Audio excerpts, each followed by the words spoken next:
Cat. Before we get started, just there's a lot of commentary right off the bat, so we'll say what the game is. If you've never seen Defunct before, it's a 3D sort of collect-a-thon-based game, not Banjo-Kazooie style, but you do collect things. It's momentum-based, so you'll get to see that in just a moment. Anything else to cover before we go? No, I think we're ready to go. Okay. Yeah, should we just go with time? Yep, if we're writing down a countdown, I'll get started. All right. Okay, 3, 2, 1, go. Good luck to both of you. Thank you. So as we mentioned, this is Defunct. The reason we explain the category first is we go out of bounds right at the beginning of the game, like dirty cheaters. There we go. Yep. You might have noticed that this is really similar to the any% run from last year. We start going by going out of bounds, but unlike that run, we're also tasked with collecting these 40 hexagonal sort of like coins or medallions. Yep. I'm going to be honest. This is like Halo multiplayer. I just can't stop screen looking. I'm going to miss tricks and just be watching your screen. But yeah, as Celestic said, there's 40 collectibles. There's only 2 in this starting section. And if you liked the first out of bounds, well, you get another one. I'm going to bonk this wall. There we go. The movement here is more precise than it looks. We haven't explained the movement mechanics, and there aren't very many of them, but we'll jump into those in just a moment. There's just another out of bounds to get through. There we go. So looks like we both got it. It's a relief, to be quite honest. All right. And in order to get back inbounds, you might have just noticed that I respawned. There are a bunch of checkpoints in this game, and the way that you respawn is by pressing R. But these checkpoints are activated by proximity, so when we get close enough to them, we'll just respawn if we need to get or sort of snap ourselves back into the loading or into the zones. Right. There are additional points about checkpoints we'll cover. Just to give people an idea of what's happening here, you play as this robot with a broken engine, and you start in the mothership trying to go get the engine repaired. However, on the way there, you accidentally get thrown out with the garbage. And you're supposed to try to fight your way back up, but since we already know that that's going to be futile, we just kind of head down onto the planet. And this is where the run really starts to take shape. The first major mechanic of the run is called Gravitate, where you can hold a button. By the way, I'm playing on controller, and Celestix is playing on KBM, if anyone's curious. There's no inherent advantage to either. It's just more based on preference. But you can gravitate yourself back towards the ground. And that in itself can be useful just to gain control. But also, if you gravitate down a slope, you'll gain speed. And if you go up a slope, you will lose speed. And we're about to come up to Ravine Skip. You might already be there. Want to help us out, Bob? Yeah, sure. So on Celestic's screen here, you'll see on the left there's this giant ravine, and on the right this giant cliff. And Grimelios just went down this giant slope. Unfortunately, Celestix missed it, so you get to see how much slower it is to miss that. But your goal is to carry as much momentum as you can through the very narrow area, so that you can just sort of jump up and over the ravine and into the next checkpoint. That trick is, it's not the most difficult trick that exists in the game as a whole, but I think it's hard to argue that it's not the most difficult trick in the run. Most definitely one of the riskiest of anything. Right. It can be very difficult to control your character. I think this speedrun is a little bit unique in that you spend kind of a large part of the game not pressing anything. Since you have such limited mobility on your own, you really have to use the environment to your advantage. Speaking of the environment, apart from just using Gravitate to try to gain speed on hills, there are these boost orbs. Every time you touch one, you get a boost of speed. That's probably pretty obvious just from watching what's happening, even if you've never seen this game before. Otherwise, we're going through a section now called, what's it called? Over the Hills, I think is what it's called. It's an area. There's some hills in it. You'll also see these trampoline pads, which you saw briefly before, but you'll get to see a whole bunch of them in this section. There are some other mechanics we haven't talked about. This game is absolutely not a Metroidvania or anything, but we will get access to some additional new mechanics as the run progresses. I'll also just say, as a general note, since it doesn't really make sense to point out on a case-by-case basis, you'll see Celestix and I use some different routing options in different locations, and that's because there is a maximum speed limit in this game of 80 units. I don't know what the units are, but there's 80 of them apparently. And because you have that maximum speed, it can sometimes be difficult to know whether one route is objectively faster than another. It's more just based on, can you maintain your maximum speed as much as you possibly can? One thing you'll also notice us doing a lot is we're going to be spamming the jump sort of ability of our jump and double jump abilities of the robots. The reason why is because there's no air friction in this game, but there's a ton of friction when you're touching the ground. And in a game where we want to go fast, we want to make sure we're not going to get slowed down by anything too crazy. The only exception to this is, and you're probably going to be seeing this on Grim's screen really closely, besides Gravitate, there's an ability called Magnetize. And what this ability does is that it allows us to basically stick onto metal surfaces. But in addition, it also lets us stay... I think we both got that first try, by the way. Yeah, Good job, guys. Yeah. Thank you. But yeah, so Magnetize, what it allows us to do is stick onto metal surfaces, but also allows us to stay stuck on the current surface that we're riding on. And the reason why is because sometimes we don't want to lose all of our speed by going into the air. As Grim said earlier, we only get 80 units of speed, and that gets divided up in horizontal and vertical momentum. And for the most part, all these stages are all going to be horizontally based, which means that we have to try to maximize the horizontal velocity while making sure we have enough vertical velocity to get past all of the obstacles that are ahead of us. Right, like any physics-based game, it's difficult to optimize, and you just have to try to be very careful that you maintain as much speed as you can while also maintaining control. So there will be a lot of sections where you'll see us magnetize onto the ground as a control mechanism, even though technically we are losing speed due to friction. It's still just so much better to maintain your speed. So coming into the section that's, well, I guess we'll be getting there very, very soon. There's some important skips in the forest. You've already seen kind of a small version of one where we got up to one of the collectibles by bonking, kind of taking a collision. But in this next section, and you've actually already seen them if you paid attention, there are these red orbs. The red orbs are power cells, where when the little robot touches a power cell, the power cell gets activated, and if you activate every power cell in a section, something happens. Ordinarily, it's a door that opens, and if you look at Celestic's screen right about now, he'll be doing something called the forest skip or the wood skip. The idea is that there's this big yellow door in the back, but we're just going to jump right over it. Nice. It's actually interesting in this whole game with one exception, well, one area of an exception. Oh man, I had trouble with it. Come on, Grim, you got this. All right, I'll cover for you. So in this area in particular, you're going to be noticing that, yeah, we do skip a lot of these red cells. You're actually going to be seeing a bigger version of this skip later on, I think about 2 or 3 stages ahead. But yeah, but that's the same for later. For now, we're going to be getting into the valley, and this stage is, quite frankly, one of my favorite. It is. Valley is fun for a few reasons. The music's nice. It's, kind of nice and vibrant. And most importantly, it is almost entirely downhill. So you can just gravitate all over the place. You'll still see us jumping. Even though it's downhill, it's still usually faster. You're also going to start to see rails. We'll come back to rails, the grind rail type things. First, there's a collectible that has to be collected that Celestic's exiting right now. Looks like you picked it up just fine. Now, we're going to be a little bit careful about collecting that collectible, because if you miss that, then you pretty much have to restart the stage, because it's very hard for you to get back up there. As you notice, I just respawned at the lower level of the area, and getting back up top is near impossible. You can do it, but it might be slower than restarting the level. It's just not even worth it. Moving right along, though, are there any mechanics we haven't talked about? We've talked about Gravitate, we've talked about Magnetize, the little boost orbs. Otherwise, I'd say we'll cover the more specific tricks per section as they come up, but as I said, this game is kind of interesting to play. You just try to orient yourself in the right direction, make sure that you're jumping to avoid friction with the ground, and otherwise you just continue. Then Celestics is going to be coming up on an area called Dawn, where you really get to see grind rails come into play. Celestics, I'll let you talk about grind rails for a moment. All right, so grind rails are a little bit of a double-edged sword. What they let you do is they automatically set a flat speed to sort of the robot when you use them, but at the same time, there's a bit of a interesting mechanic, or sort of maybe a glitch with them. If you hit them straight on, as if your direction is parallel with where the grind rail is facing, then sometimes you can be actually sent backwards, which is really bad. So instead, what we want to do... I got it. Oh, yeah. Oh, no. But yeah, so that's the reason why you'll be seeing us try to hit the grind rails from an edge or to the side. Because we'll automatically get the speed boost from the grind rail itself, but we want to avoid trying to get into that situation where we get knocked backwards. Next up, we need to talk about Enerjuice, which is the only other mechanic in this game. I mentioned early on that we can accelerate under our own power with the engine, but it is extremely limited, and to be honest, not very fun, because you just go super slowly, and this game is at its best when you can go as fast as possible.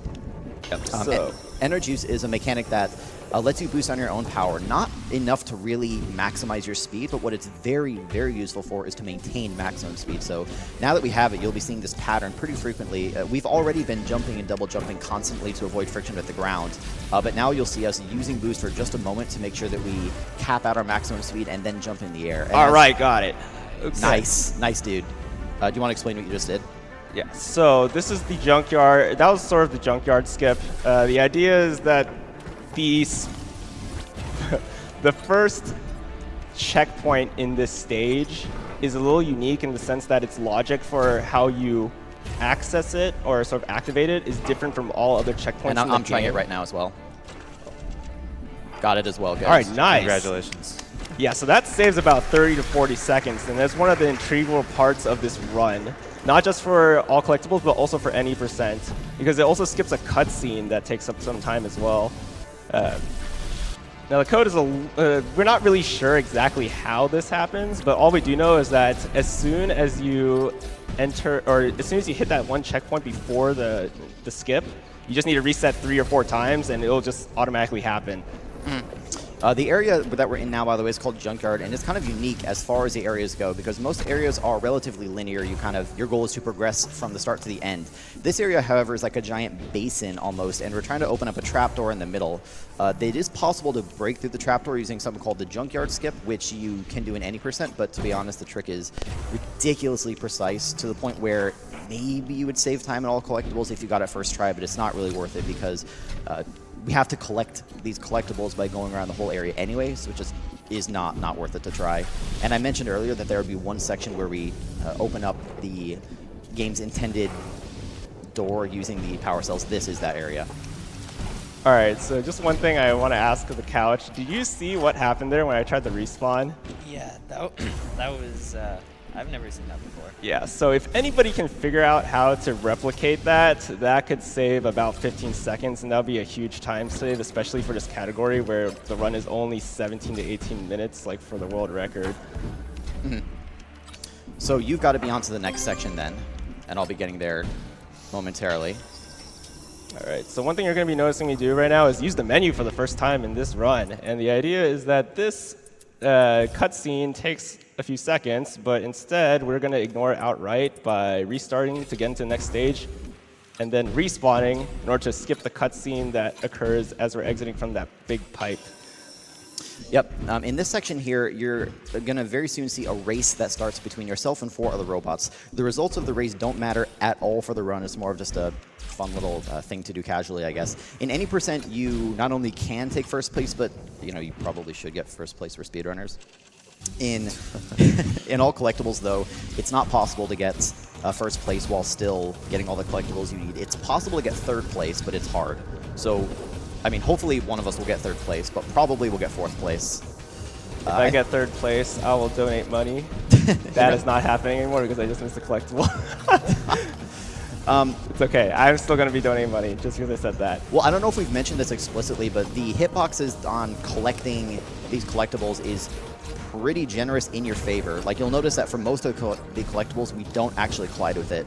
It does differ on a collectible by collectible basis, and so, if you were to learn this speedrun, part of that is learning which collectibles you have to be very careful that you hit it precisely, and which ones you can just kind of hit the general area and you'll get the job done. But in my opinion, this is where the one really starts to shine, and it's really emphasized because the music picks up as well. I think the developers of this game, their Swedish team, very supportive. The developers of this game did a great job of really making you feel fast. They do these tricks with the field of view of the camera, and it just feels really, really fast. You have every, and I hesitate to call them abilities, but every ability in the game, and you just get to rush through as fast as you possibly can. On my screen in a moment, I'm going to be trying, it's not exactly a skip, but it's just some interesting movement to get through a section. There's a collectible up here that I'm going to want to get, of course, and so I'm going to try to bounce off a bouncy pad, ramp off this ramp in order to keep my speed, grab a bit more boost in the air. This, by the way, is one of the more precise collectibles, so let's see if I can grab it. There it is, good. Nice. Yeah, the hitbox for that collectible is pretty precise. If you miss it, then you lose about 20 seconds trying to get it back again. Yeah, the checkpoints in this game are they're not always consistent in how far apart they are, so that's one you really don't want to miss. But with this, I'm coming into an area known as Oasis. There are, I don't know, there's some number of collectibles in this section, I think 2. The first one's behind a waterfall because there's always a secret behind the waterfall. On here, I intentionally take the speed loss due to friction on the ground because just for control reasons, otherwise you might lose more time. And I'm immediately going to try another trick called the Oasis Skip, which is similar to the Wood Skip. I'm going to try to hit this at a precise angle and hopefully make it all the way over the wall. That'll do it. Extra point is good. Well done. Good. All right, my turn. Let's see what we got. All right, that's 2 for 2. Perfect. Both Nice. of them. Good job. Nice. Good job, Very guys. nice.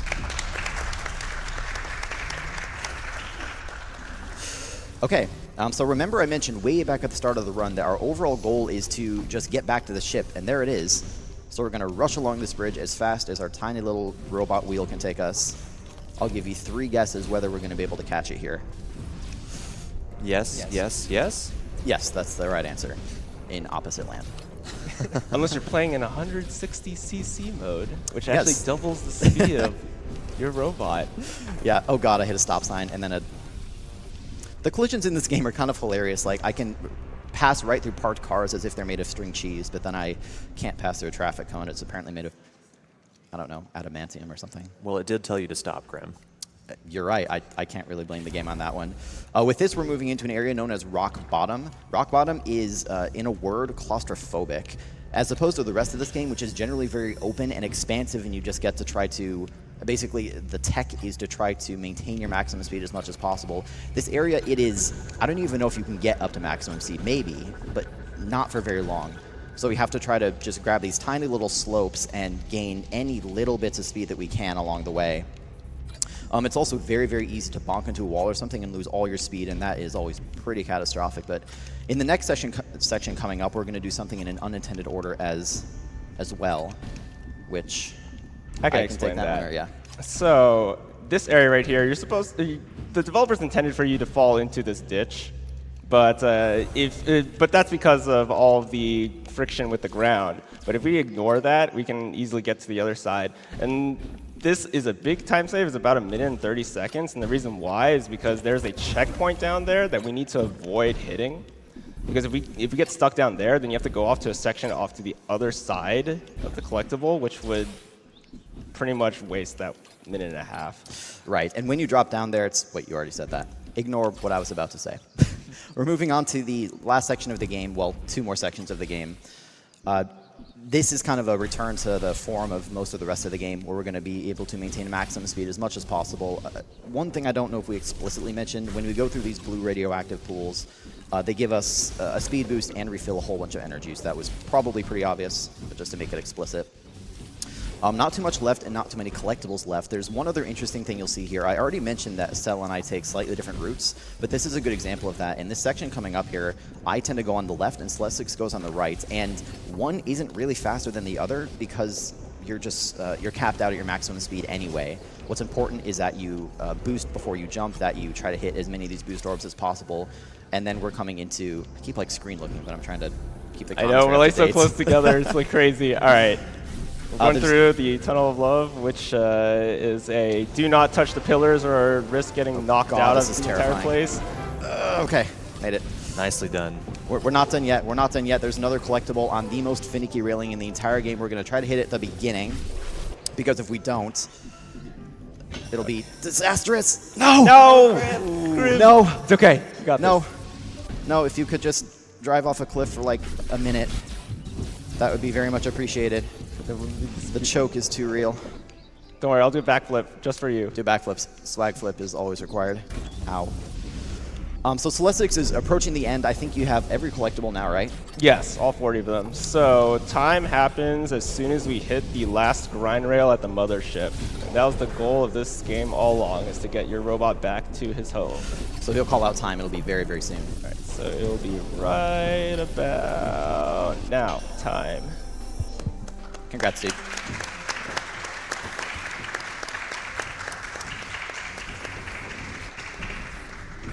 Okay, and I'll be approaching there very, very quickly as well. Bit of jumping, bit of boosting, same as before. it's always nice to maintain a little bit of boost if you can, and I didn't there, not so big a deal. So for me, it's, wait for it, time.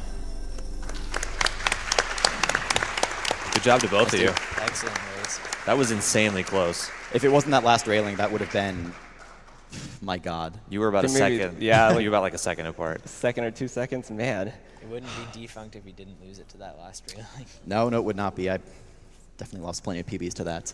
Oh man, you have no idea. Yeah, but this run is kind of short and sweet if anyone's interested in running it. It's a relatively easy run to learn, relatively short. The developers are very supportive. It didn't take, I forgot to put on the GDQ skin again. Oh, because it reset. Because it reset. Oh my goodness, because it reset. Oh, it's okay. We can show that flight right now. But yeah, so this game was made by Freshly Squeezed, also published by Sodesco. We want to give a shout out to them. Like, thank you guys so much. Yes, they've for been developing very this game. supportive. And Because- it's a fun run to run, I guess. So, congrats to Cell, and thanks to Roos and Bob. It's kind of a short run that's very packed with commentary. It's kind of hard to divvy that up, but it's really nice to have the support, and especially during that early skip the ravine skip. Are you going to show off the skin? Yeah, definitely going to show off the skin. Okay. It's this cool GDQ This is the GDQ skin. Yeah. But I think that'll about do it for us then, kind of just a short and sweet run. There's mine. Do we have the final times?